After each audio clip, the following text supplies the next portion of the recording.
ओए होए होए होए होए होए, क्या कर दिया अफ्रीका ने फिरंगियों के साथ। मतलब आज समझ में आया कि पेलना किसे कहते हैं। क्या घसीट घसीट के मारा है यार। मतलब 230 रन से हरा दिया। हाँ, मैं भी अपनी टीम को कोसते रहते हैं कि हमारी टीम का बुरा हाल है, लेकिन बहरहाल इंग्लैंड की टीम के बारे में आपके भाई ने पहले ही प्रेडिक्ट कर दिया था कि इंग्लैंड की टीम मार खाएगी अपनी बाउलिंग की वजह से। अब कल वाला मैच भी ये जो हारे हैं अफ्रीका से, इसमें कसूर बैटिंग लाइनअप का नहीं। जब 400 रन का टारगेट बोर्ड पे लगा हो तो बैट्समैनों पे वैसे ही प्रेशर आ जाता है। और मैच भी इंग्लैंड इसी वजह से हारा है, वरना इंग्लैंड की कैपेबिलिटीज, जो बैटिंग में उनकी कैपेबिलिटीज हैं, उस पर कोई किसी किस्म का डाउट नहीं है। बैटिंग उनकी वर्ल्ड क्लास है, लेकिन उनकी बाउलिंग की वजह से उनकी बेचारों की बेस बॉल की भी ठुक रही है फुल टाइम ना। लेकिन अफ्रीका क्या कर रहा है, अफ्रीका की तो बिल्कुल समझ नहीं आ रही। अफ्रीका मतलब के बड़ी बड़ी टीमों को मार दे रहा है। मतलब मार क्या रहा है, घसीट रहा है अफ्रीका तो।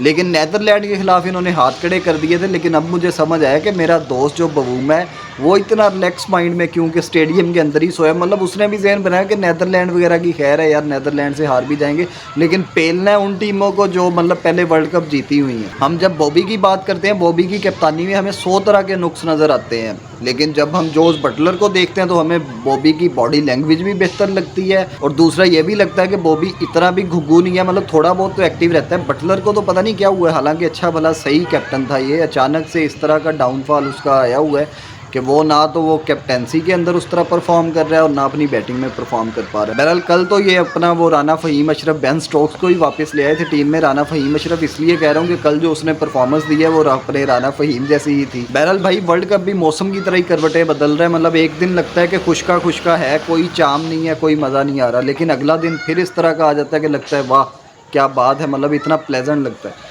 तो वर्ल्ड कप भी कुछ इसी तरह से चल रहा है। मतलब एक दिन तो लगता है कि नहीं यार क्या बोरिंग वर्ल्ड कप हो, लेकिन अगले ही दिन कोई इस तरह की मतलब मैच हो जाता है या इस तरह का अपसेट हो जाता है कि वो दोबारा टूर्नामेंट के अंदर जान पड़ जाती है। और सेम बलात्कार मतलब हमारे जज्बात के साथ भी हो रहा है। हम मतलब मैच हारने के बाद पहले इंडिया से हारे, ऑस्ट्रेलिया से हारे, हम मैचेस हारने के बाद जहन बना लेते हैं कि नहीं नहीं हमारी टीम से नहीं हो पाएगा, मतलब इनसे यार वजनी काम है, ये इनके बस की बात नहीं है। लेकिन अगला मैच या इंग्लैंड हार जाती है या पिछला मैच वो जैसे अफ्रीका नेदरलैंड से हार गया, मतलब हमारा किसी ना किसी तरह से कुशन बन रहा है। तो फिर लगता है कि ये कोई ना कोई जादू तो हो रहा है जो हमें आगे ले जाने की कोशिश कर रहा है। ऐसा तो नहीं हो सकता या तो हो ना सीधा सीधा कि हम मैच हारे और चलो जी ठीक है बाहर। मतलब अगर हम हार रहे हैं तो हमारे जो कॉम्पिटिटर चल रहे हैं तीसरी और चौथी जगह के लिए पॉइंट्स टेबल में, वो भी कोई ना कोई मैच हार जाते हैं और हमारी दोबारा से उम्मीदें जाग जाती हैं। लेकिन अफ्रीका की अगर बात करें बैटिंग की, अफ्रीका तो गेंद को ऐसे मतलब वो चमड़ा, जो गेंद का चमड़ा उसे शायद वो फुटबॉल का कोई चमड़ा शमड़ा समझ के मार रहे हैं।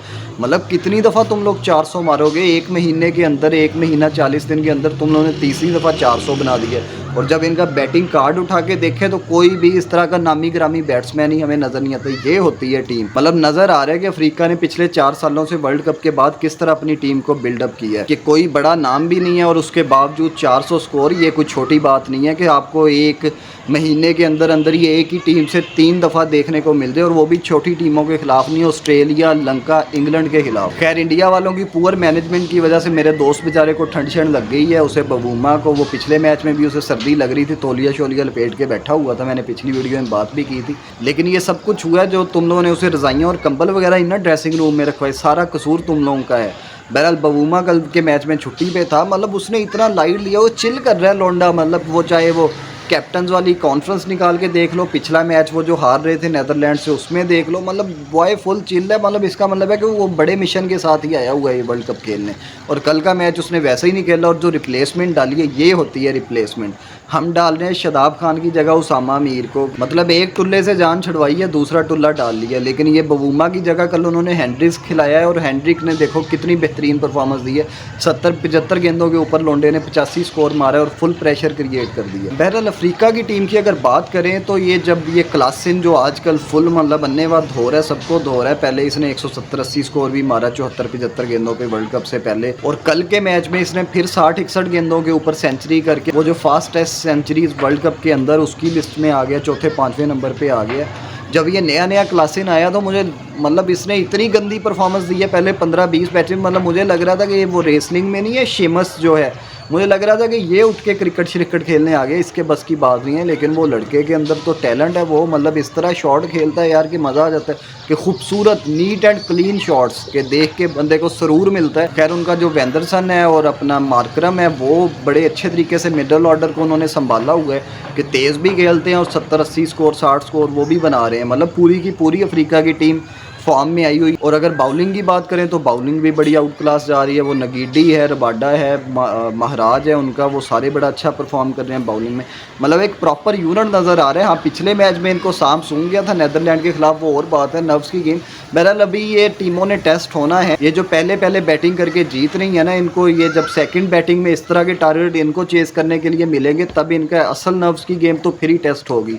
अफ्रीका ने अभी 2-3 दफ़ा 400 बना तो दिया, लेकिन पहले बैटिंग करते हुए बनाया, लेकिन जब इन्हें सेकंड बैटिंग करनी पड़ी नीदरलैंड के खिलाफ तो फिर उस मैच में इनकी बैटिंग लाइन सारी फ्लॉप हो गई, फेल हो गई। हालांकि कोई टारगेट भी इतना बड़ा ही था, 270-80 का टारगेट। बहरहाल इस वाली हार के बाद तो इंग्लैंड के चांसेस सेमीफाइनल में पहुंचने के बहुत ही कम होते हुए नजर आ रहे हैं, क्योंकि ये बहुत बड़े मार्जिन से हार गए हैं। 230 रन का मार्जिन वो कवर करना बड़ा मुश्किल है। हाँ ये हो सकता है कि इंग्लैंड की जिस तरह की बैटिंग लाइनअप है वो भी किसी टीम को इस तरह का मैच हरा दे तो फिर एक इनकी दोबारा एक अच्छी वाली एंट्री हो सकती है, क्योंकि अभी कंपटीशन चल रहा है। पहले ऊपर 2 टीमें चल रही हैं, इंडिया और न्यूजीलैंड की, वो तो नहीं किसी की भी पकड़ में आ रही। उनको तो हमने पहले बैटिंग करते भी देख लिया, बाद में भी देख लिया। इंडिया भी पहले बैटिंग करके बेहतरीन तसल्ली के साथ खेल रहा है और न्यूजीलैंड भी ऐसा, और बाद में बैटिंग करके भी ये लोग अपना रिदम नहीं टूटने दे रहे और बड़ा कूल एंड काम होके खेल रहे हैं। लेकिन जो असल जंग चल रही है, जो मौत का खेल चल रहा है, वो है तीसरे और चौथे नंबर पे, जिसमें अफ्रीका एक मैच नीदरलैंड से हार गया हुआ है, लेकिन अफ्रीका ने इंग्लैंड को हराने के बाद अपनी पोजीशन दोबारा से स्ट्रॉन्ग कर ली है। अब एक ना एक बंदे को तो मैच हारना था। अगर इंग्लैंड जीत जाती तो इंग्लैंड के चांसेस ज़्यादा ब्राइट हो जाते, लेकिन अब अफ्रीका जीती है तो वो तीसरा स्पॉट है, तीसरा नंबर है, वो अफ्रीका ने मुस्तहकम कर लिया। अब जो असल जो लड़ाई है वो है पाकिस्तान और ऑस्ट्रेलिया की, और उसका अभी तक एज है ऑस्ट्रेलिया को, क्योंकि ऑस्ट्रेलिया ने हमें हराया हुआ है। तो बहरहाल वो इस वजह से ऊपर हैं। अब ऑस्ट्रेलिया या तो हारे, इंग्लैंड से हार जाए, मतलब ऐसी टीम से हारे कि वो पॉइंट टेबल्स को भी फ़र्क ना पड़े, दूसरी टीम को बहुत ऊपर आने का मौका भी ना मिले, क्योंकि अभी इंग्लैंड चल रही है सबसे लोएस्ट पे मेरे ख्याल में। उसके बाद नीदरलैंड और अफगानिस्तान से भी नीचे चल रही है, बल्कि लंका से भी शायद नीचे चल गई है, जितने वो बड़े मार्जिन से हार गए हैं मैच। लेकिन भैया अगर इंग्लैंड की बैटिंग की बात करें, मतलब इससे तो हमारे इम्मी और अब्दुल्ला शफीक ही बेहतर खेल रहे थे, जिनकी हम मतलब खूब क्लास ले रहे हैं कि सेल्फिश इनिंग्स खेल रहे हैं ये वो। मतलब थोड़ी बहुत तो सेंसिबिलिटी और इंटेंट नज़र आई इस मैच में, तो कोई इंटेंट भी नज़र आई। मतलब इंटेंट सिर्फ ये भी नहीं होती कि मतलब आप आओ दो चौके मारो, 400 का टारगेट चेज करते हुए 1-2 छक्के मारो और आउट होते जाओ। इंटेंट तो यही है कि आपको पता है कि 400 का टारगेट भी चेज़ करना है और साथ अपना मोमेंटम भी टीम का बना के रखना है, टीम को फ्लो में भी रखना है, रन रेट को भी मैनेज करना है, बाउंड्रीज भी लगानी है और स्ट्राइक रोटेट भी करना है। ये है इंटेंट। ये बिल्कुल इंटेंट नहीं है कि ये कोई गली मोहल्ले की क्रिकेट थोड़ा ना हो रही है कि हर बंदा आ रहा है अपने अपना चौका मार रहा है, अपना अपना छक्का मार रहा है। वो तो अभी उसने इज्जत रख ली, मार्क वुड ने, उसने अब जो खुद खाए थे 5 ओवर में 70-80, उसने वो हिसाब पूरा करवा दिया। इस वजह से इंग्लैंड 170-80 स्कोर तक पहुंच गई, वरना ये तो 100 से नीचे बुक हो रहे थे वैसे ही सारे। वो तो उस लड़के ने आके नीचे 5-6 छक्के मारे हैं, और उसके साथ वो टिंगसन जो उन्होंने नया अपना ऑलराउंडर खिलाया था, उसने 30-40 स्कोर बना दिए, तो ये इंग्लैंड को 170-80 स्कोर नसीब हो गया, वरना ये फिरंगी तो गए थे। बहरहाल भाई इस मैच के बाद दोबारा हम लोगों के लिए एक नए रास्ते खुल गए हैं, दोबारा उम्मीद जाग रही है। लेकिन नहीं, ऐसे थोड़ी ना होता है, ऐसा कब तक चलेगा यार। मतलब अब वही कश्मकश शुरू हो गई है कि ये उसको हरा दे, वो उसको हरा दे, ये ज़्यादा रन रेट से हार जाएं, वो ऐसे कर दें, वो ऐसे कर दें, तो फिर जाके पाकिस्तान का रास्ता बनेगा।